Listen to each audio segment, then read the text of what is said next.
The forest is silent, not the silence of peace, but the silence of fear, thick, suffocating, broken only by the crunch of boots on frozen soil and the faint whistle of wind weaving through the trees. Imagine yourself there, in the heart of Europe during World War II. To your left, a group of American Rangers, battle-hardened, trained to fight behind enemy lines. To your right, Soviet partisans, peasants turned warriors, striking like ghosts against German patrols. Two worlds, two armies, forced into the same wilderness, each fighting not only for survival, but for a chance to outwit the enemy that hunts them from every shadow. You hear whispers in the dark: paranoia, hunger, betrayal. Which group had the better chance? The disciplined Rangers with their weapons and training, or the Soviet partisans, masters of ambush and deception, fueled by desperation and revenge? What unfolds is a shocking tale of endurance and sacrifice, of human spirit pushed to the breaking point. This is not just about battles, it's about survival. Stay with me, because what happened in those forests during the war will shake every assumption you've ever had about courage, loyalty, and the thin line between life and death. Subscribe now, and let's step into the shadows of history. What happens when soldiers disappear into the forest and never return? What if you vanished into the wilderness, chased by enemies who knew the woods as well as you did, and the only hope of survival was to become invisible yourself? What if every rustle of leaves could mean discovery, and every shadow could hide friend or foe? This is the question that haunted both American Rangers and Soviet partisans as they stepped into forests that were not just landscapes, but arenas of life and death. Picture the scene. Europe, 1943. The continent is aflame, its cities shattered by bombs, its roads crawling with tanks. But it is in the deep forests where some of the most terrifying struggles for survival take place. The Germans rule with iron patrols, hunting resistance fighters like wolves, stalk prey. Yet within the branches and swamps of Belarus, Poland, and beyond, Soviet partisans have built secret lives camps hidden under fallen logs, radio wires strung through trees, weapons buried beneath moss. They know the land. They know its secrets. Across the continent, American Rangers are dropped behind enemy lines. They are not farmers or villagers who know every stone of the land. They are soldiers of discipline, trained in stealth, sabotage, and survival. Their mission: destroy bridges, cut supply lines, bleed the German war machine from within. They are trained like shadows, their survival tied to precision. But what happens when training collides with hunger, exhaustion, and forests that seem to swallow men whole? Imagine stepping off the path, boots sinking into mud, your rifle heavy in your hands. The cold bites your fingers. Somewhere ahead, you hear a German patrol boots in rhythm, a dog barking in the distance. You crouch lower, heart hammering. If they see you, you're dead. If they don't, maybe you live another night. For the Soviet partisan, this scene plays out differently. He is not a stranger here. The forest is his childhood, his hunting ground, the land where his ancestors tilled the soil. He does not wear a uniform. Sometimes he wears the clothes of the villager, sometimes a captured German coat. He carries old rifles, sometimes nothing more than grenades, or even homemade explosives. He has no supply drops, no rations, no official command. What he has is willpower, a will forged by watching his village burn, his family taken, his country invaded. For him, the forest is not a mission, it is vengeance. And here, in these forests, American Rangers and Soviet partisans face the same enemy: German patrols, who understand the danger of shadows in the woods. The Germans know that the forest can be just as deadly as any battlefield, so they bring dogs. They burn villages suspected of aiding partisans. They lay traps and sweep through with machine guns. One mistake, a cough, a snapped twig, a wisp of smoke from a hidden fire, and survival ends in an instant. Now picture two stories running parallel. On one side, a ranger unit that is parachuted too far from their intended drop zone. They must navigate hostile territory, starving, desperate to find the nearest Allied line or resistance contact. On the other side, a partisan band, a ragged collection of farmers, escaped prisoners, and former soldiers hiding in swamps, striking at German supply columns, then melting back into the trees. The American Rangers rely on training maps, compasses, strict discipline. Yet what happens when maps are lost, when rations run out, when boots rot in swamp water? Hunger gnaws at the gut, frost pierces the skin. Men trained to fight with rifles and explosives must now fight against the simplest enemy: nature itself. They boil bark for soup. They share crumbs of chocolate dropped in secret Allied packages. And still, the fear remains. Will we make it back? For the Soviet partisan, hunger is already a way of life. A partisan leader writes in his diary, "We lived on boiled potatoes, sometimes nothing for days." Hunger was the constant enemy. Yet hunger does not stop them. They steal from German convoys. They smuggle food from sympathetic villages. They dig underground bunkers lined with straw, hidden beneath the snow, where fires can burn without smoke. Their survival is not taught in a classroom, is lived day after day, in defiance of annihilation. And then comes the first clash. Imagine the silence of the night, broken by a distant explosion. A bridge has gone up in flames, its timbers cracking, its steel bending under fire. Was it Rangers? Was it partisans? To the Germans, it doesn't matter. They swarm the forest, searching, hunting. They light flares that streak the sky, illuminating the trees in ghostly green. Anyone caught is executed on the spot. Anyone suspected of helping is punished. Now the survival becomes not just about food or shelter, but trust. For the Rangers, every villager they meet could be friend or betrayer. Do you knock on the farmhouse door and risk discovery, or do you pass silently in the night? For the partisans, betrayal is even deadlier. A captured comrade might break under torture. A villager might trade information for safety. Every whisper in the dark could spell doom. You, the listener, are caught in this forest now. You feel the weight of decisions. Do you risk lighting a fire, knowing the smoke could be seen for miles? Do you move at night, stumbling blind through underbrush? Or do you stay still and risk freezing? Do you trust the man beside you, or does he have reasons, fear, desperation to give you away? Both Rangers and partisans discover the same truth. The forest is not just a place. It is a test of endurance, of loyalty, of whether men can cling to hope when the darkness seems endless. But here is the shock. Though their missions and origins were so different, their fates intertwined in ways history rarely tells. For there were times when American Rangers, lost and desperate, crossed paths with Soviet partisans. Two groups, strangers in language and training, yet bound by the same enemy and the same hunger. How did they react? Did they join forces, or did suspicion keep them apart? The answer would determine not just survival, but who lived to tell the tale at all. And as the night deepened, as German searchlights swept the trees, as snow fell over blood-soaked soil, one question echoed louder than the sound of gunfire. Who could truly survive the forest, the trained soldier, or the peasant fighter turned ghost? But the story is only beginning, because what happens next would test even the strongest will to live. What do you do when the enemy controls every path out of the forest? What if every road was a trap, every bridge guarded, and every village filled with eyes that might betray you? What if escape itself became more dangerous than hiding, and you knew the enemy was tightening a noose around the forest where you slept, hunted, and starved? This was the nightmare that American Rangers and Soviet partisans lived through. Day after day, as the German war machine turned its gaze toward the trees, the Germans were not blind to the danger. They knew that behind the safety of the forest, enemies plotted sabotage. They called these wooded strongholds bandit zones, and they launched massive operations to destroy them. Imagine thousands of troops sweeping through the trees in long lines, shoulder to shoulder, leaving no space to hide. They carried torches, dogs, and machine guns. They burned huts, destroyed villages, and poisoned wells. If you were caught in their path, survival meant vanishing into the earth itself. For American Rangers caught behind the lines, these sweeps were disasters. Their training had prepared them for sabotage, ambush, precision strikes. Not 4 weeks of hiding in marshes while enemy divisions combed the woods. Rangers moved in small patrols, but the net of German troops forced them to scatter, sometimes splitting squads until only pairs or lone soldiers remained. Without radios, without resupply, survival became improvisation.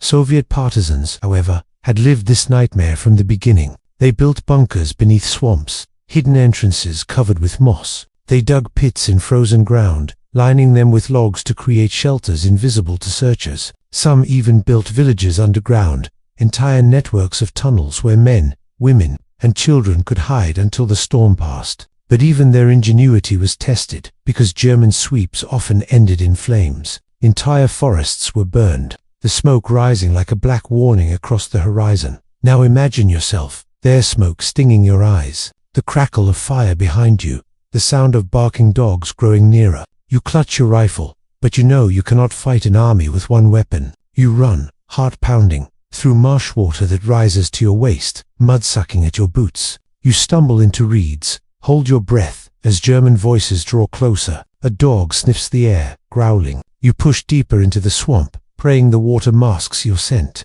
This is not battle, it is survival by inches. Every second stretched into eternity. For Rangers, the forest became a maze with no exit. Maps meant nothing when bridges were destroyed and German patrols sealed every path. The only hope was to find resistance fighters, locals who knew the land. And this is where paths sometimes crossed. In the depth of night, a starving ranger squad might stumble into a partisan camp. At first, silence, rifles raised, suspicion thick. They did not share language, but they shared the same enemy. Would they unite? Sometimes, yes, forging fragile alliances where partisans guided rangers through safe trails, trading food for weapons or intelligence. Other times, mistrust broke the fragile thread. Could these strangers be spies? Could they betray the camp to Germans for a chance at freedom? For partisans, Americans were both hope and risk. Hope because Allied soldiers meant the world had not abandoned them. Risk because feeding one ranger squad might doom an entire camp when food was scarce. Some alliances flourished, producing daring sabotage raids where rangers and partisans struck together at German convoys, disappearing back into the trees before dawn. Others ended in disaster, when Germans tracked footprints or followed whispers.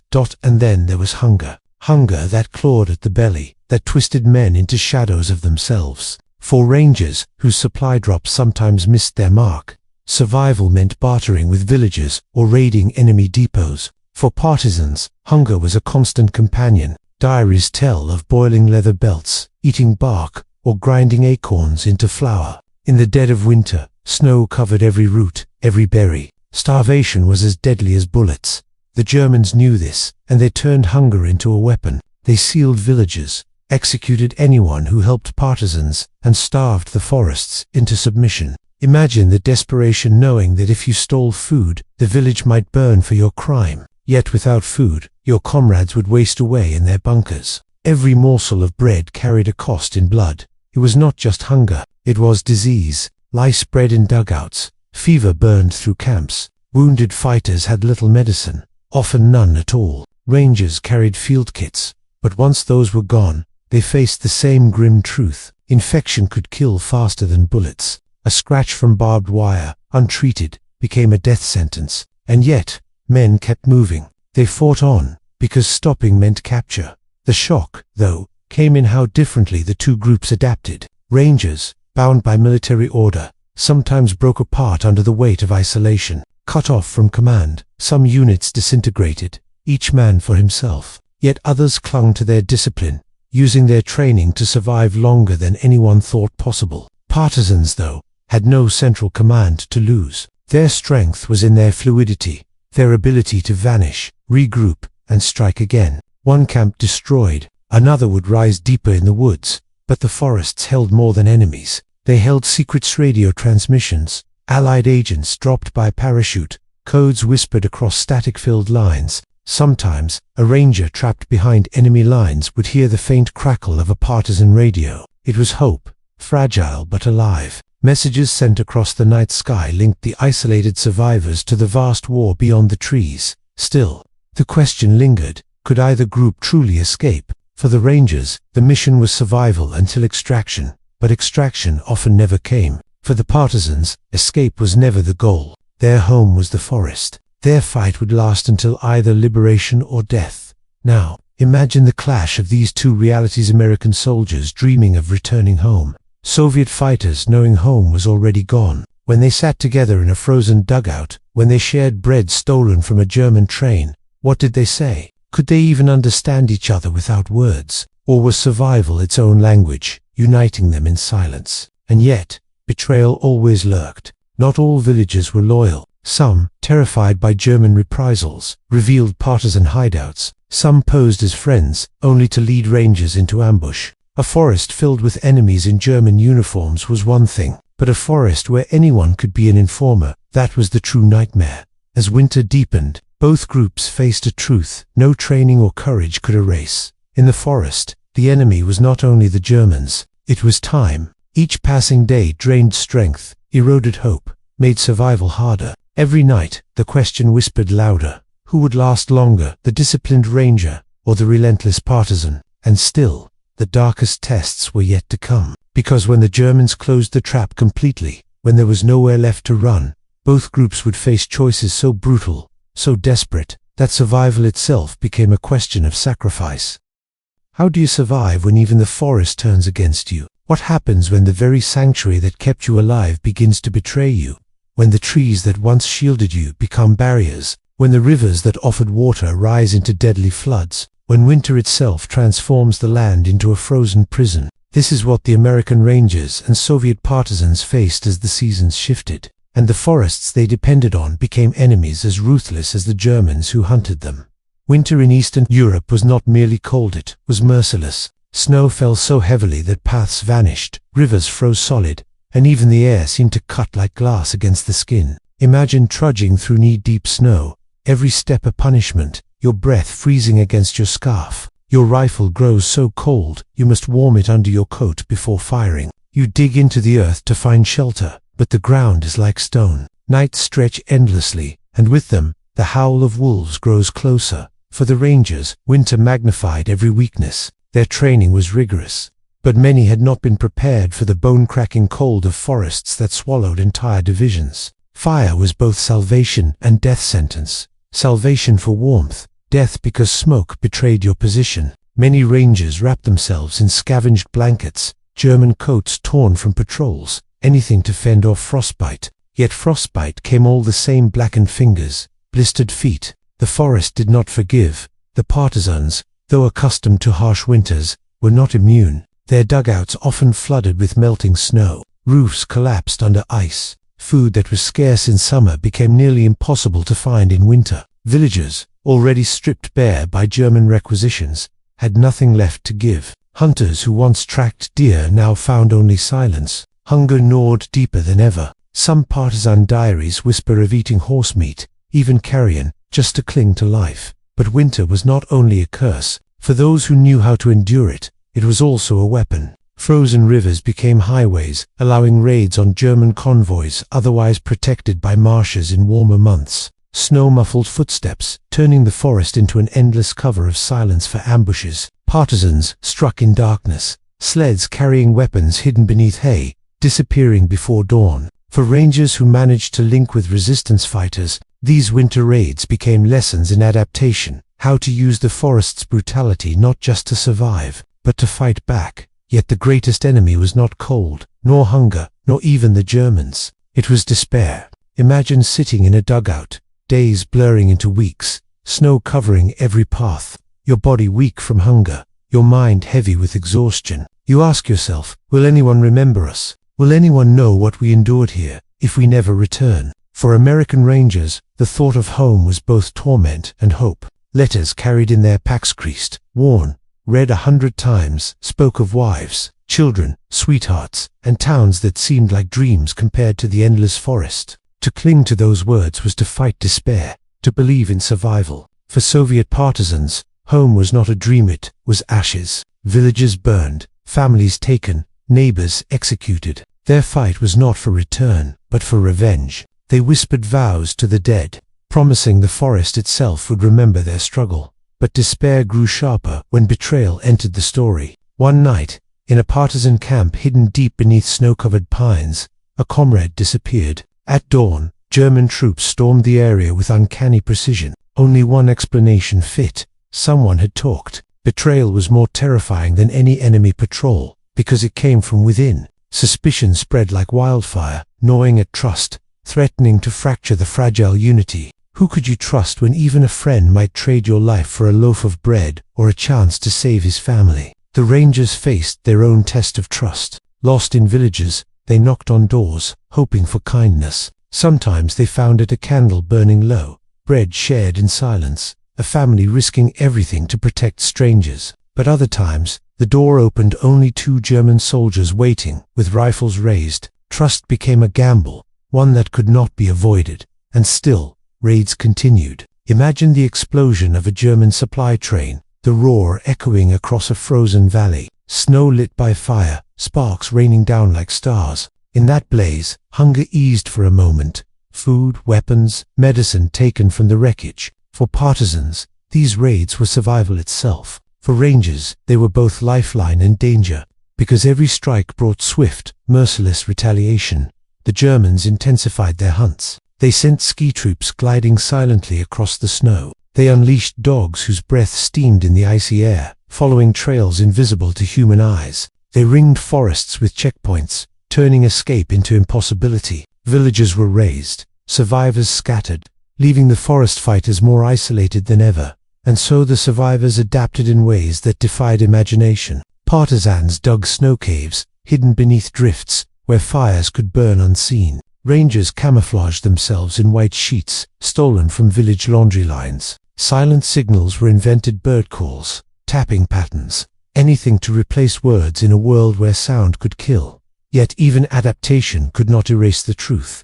The forest demanded sacrifice. Rangers sometimes carried wounded comrades until their strength failed, knowing that slowing meant death for all. Some were left behind, hidden beneath branches, whispered promises of rescue lingering in the freezing air. Partisans faced the same choices, abandoning the gravely ill to avoid detection. Survival was never clean. It was survival at the edge of humanity. And then, amidst the frost and fear, came moments that defied despair. An American ranger, weak with hunger, shares the last of his chocolate with a child hiding in a partisan camp. A Soviet partisan, his family long gone, risks his life to guide strangers across frozen rivers towards safety. In the coldest nights, humanity flickered like a fragile flame.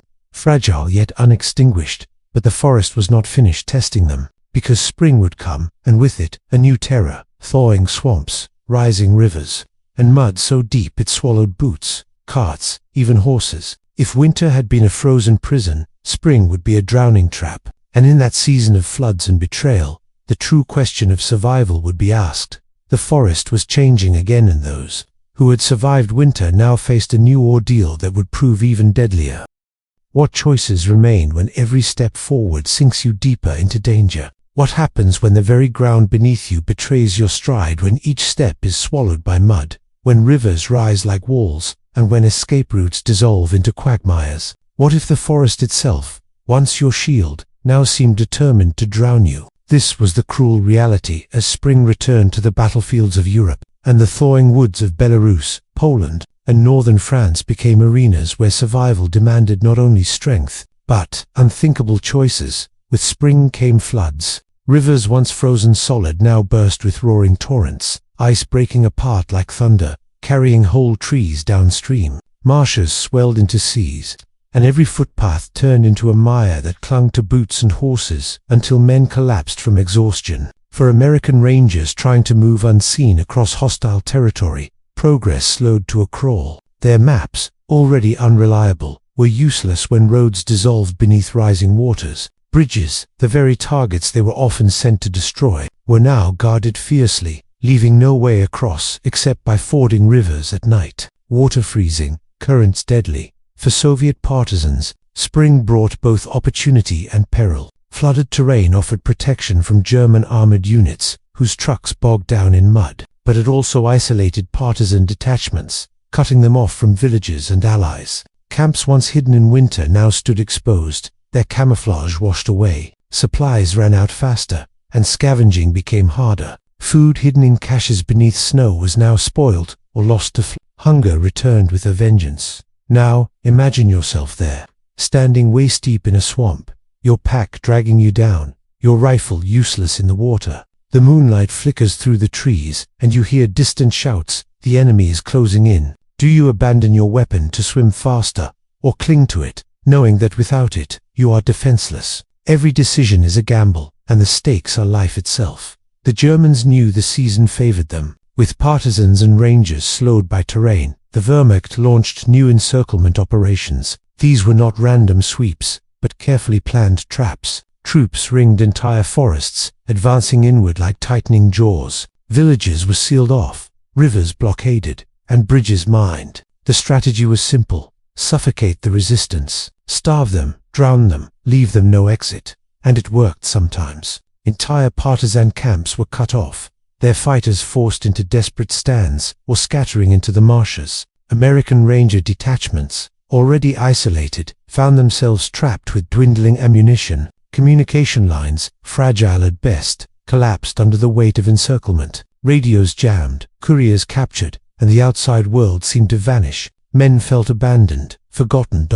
In such moments, the choices made were brutal. Some partisans attempted breakouts, charging through German lines at night, firing wildly, leaving trails of blood across the marshes. Others chose to burrow deeper, building hideouts beneath roots and logs, hiding not for days but for weeks, sustained only by muddy water and handfuls of dried grain. Rangers, trained in mobility, sometimes split into even smaller groups, hoping one or two might break free to carry word of survival. But every choice carried a price. Those who broke out left comrades behind. Those who hid risked discovery and annihilation. In every case, men had to face the cruel truth. Not all could survive. Now imagine the psychological weight. You sit in a dugout, your comrades asleep around you, the smell of damp earth thick in your lungs. You know the enemy is closing in. You know food will not last another week. And you wonder, should you try to escape alone? Should you abandon the group to save yourself? These were questions that gnawed at both partisans and Rangers, stripping away the illusions of unity and revealing the raw struggle of survival. Yet in this darkness,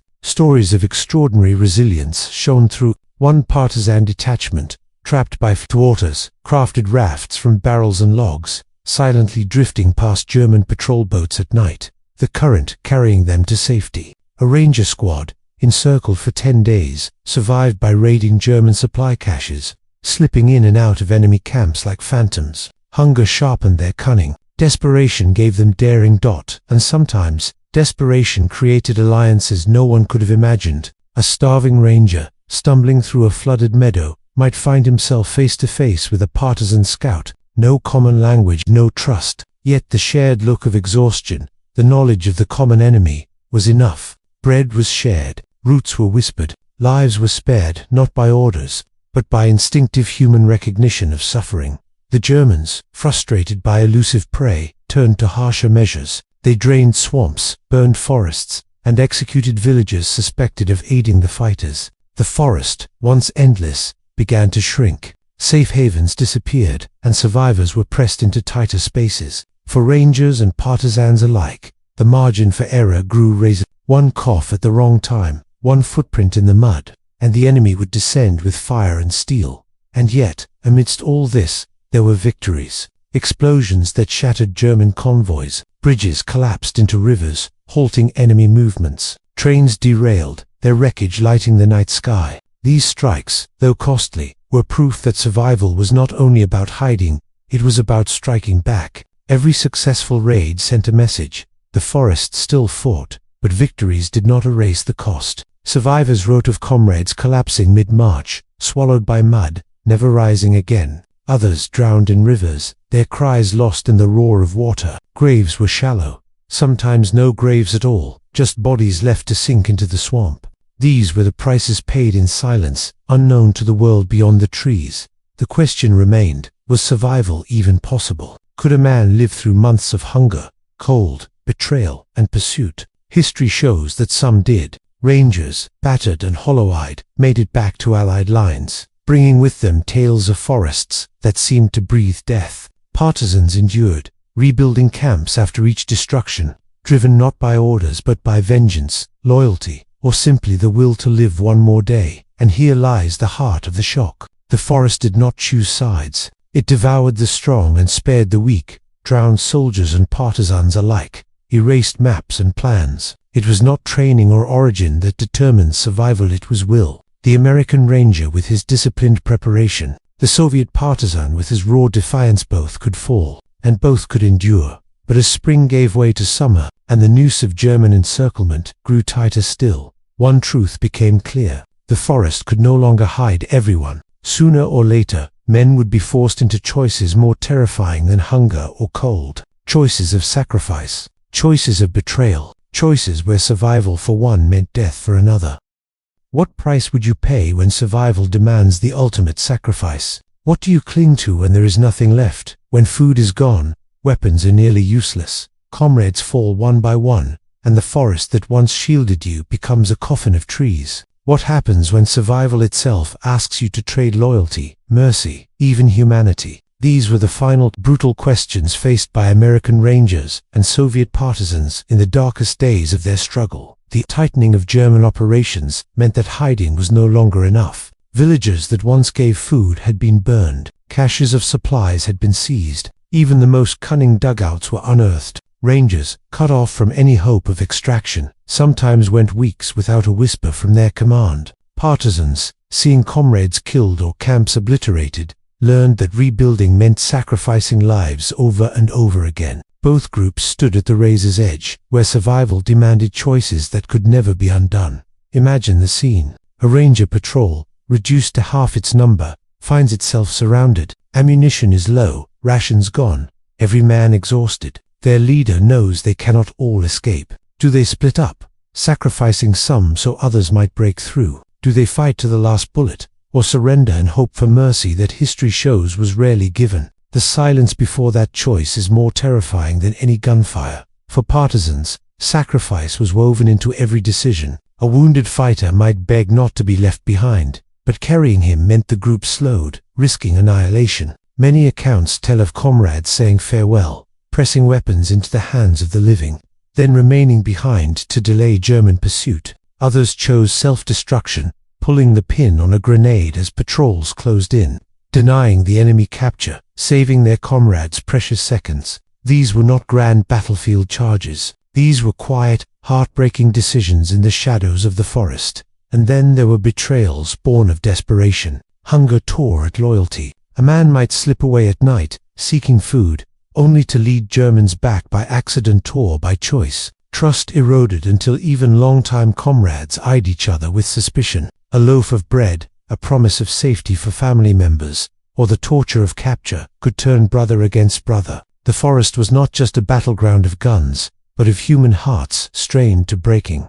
Yet even in these moments of despair, there were flashes of defiance, so powerful that they echo through history. A ranger squad, starving and hunted, managed to sabotage a German communications hub before scattering into the woods, their act delaying enemy movements for weeks. A partisan band, surrounded and outnumbered, lured German troops into a swampy ambush where entire units drowned in the mud. These victories were costly, often Pyrrhic, but they proved that even at the edge of annihilation, the will to resist endured. Now imagine the rare, fragile moments when the two groups, rangers and partisans, met and forged bonds deeper than strategy. Around a fire that could not be seen, men who could not share words shared bread, songs, and silence. They looked at one another and saw not differences of language or training, but reflections of the same struggle. The ranger longing for home, the partisan with no home left, both understood that survival meant more than living another day. It meant defying an enemy determined to erase them, but defiance carried its own cost. Every strike invited retaliation. Entire villages wiped out, innocents executed as warnings. For the survivors, guilt became another burden. Did their actions save the future, or condemn the present? Was the sacrifice worth it, when the price was paid not only by fighters, but by families, children, and strangers who had no choice? These questions haunted men long after the gunfire faded. The shocking truth is this: survival was not victory. For Rangers, survival meant reaching Allied lines with stories of unimaginable hardship, carrying the ghosts of those left behind. For Partisans, survival meant enduring long enough to see liberation, if it came more to die knowing their resistance weakened the enemy, even if they never lived to see its end. And still, history gives us glimpses of extraordinary endurance. Men emerging from forests after months, gaunt and hollow-eyed, yet alive. Camps rebuilt from ashes, fighters returning again and again to strike. Survival was not measured in comfort, but in defiance. To live one more day, to fight one more battle, was itself a victory. Now, step back and imagine the forest itself, silent after the war. Trees still standing where men once hid, rivers flowing where men once drowned, villages rebuilt where flames once consumed them. The forest does not speak, but it remembers. Every branch, every stone, every shadow holds echoes of those who fought, starved, resisted, and died within its embrace. So, who survived better? The Rangers with their training, or the partisans with their raw defiance? The answer is not simple. Both paid dearly. Both proved that survival is not about strength alone, but about will, sacrifice, and choices no man should ever have to make. The shocking truth is that the forest was not conquered by either side. It consumed men equally, sparing only those who adapted, endured, and refused to surrender their humanity, even in the face of unthinkable odds. And as you hear this tale, as you imagine yourself in those woods, ask yourself this final question. If you were there, cold, starving, hunted, with no way out, what price would you pay to survive?